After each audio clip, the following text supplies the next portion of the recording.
जय श्री राम। अब ऋषियों ने बताया है, सुनते हैं कि उन्होंने कलयुग के बारे में क्या क्या कहा है। ऋषियों ने कहा, भगवन् सर्वमाख्यायातं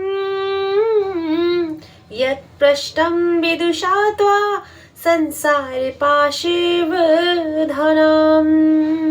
दुःखानि सुबाहुनि च एतत् संसार पापस्येच्छेदकः कतमाः स्मृता कलौ वेदोक्त मार्गाश्च नश्यन्तीति त्वयोदितः। इसका अर्थ जानते हैं। ऋषि कह रहे हैं, भगवान आप विद्वान हैं, ज्ञानी हैं। हमने जो कुछ पूछा था वह सब आपने हमें भली भांति बताया। संसार बंधन में बंधे हुए जीवों के दुख बहुत है। इस संसार बंधन का उच्छेद करने वाला कौन है? आपने कहा है कि कलयुग में वेदोक्त मार्ग नष्ट हो जाएंगे।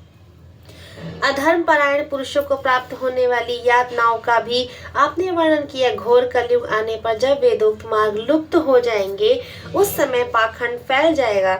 यह बात प्रसिद्ध है, प्रायः सभी लोगों ने ऐसी बात कही है।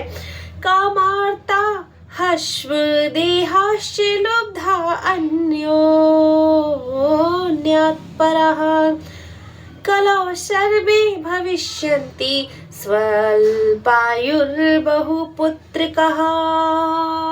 इसका अर्थ है, कलयुग के सभी लोग काम वेदना से पीड़ित सन्नाटे शरीर के और लोभी होंगे तथा धर्म और ईश्वर का आश्रय छोड़कर आपस में एक दूसरे पर ही निर्भर रहने वाले होंगे। प्रायः सब लोग थोड़ी आयु और अधिक संतान वाले होंगे।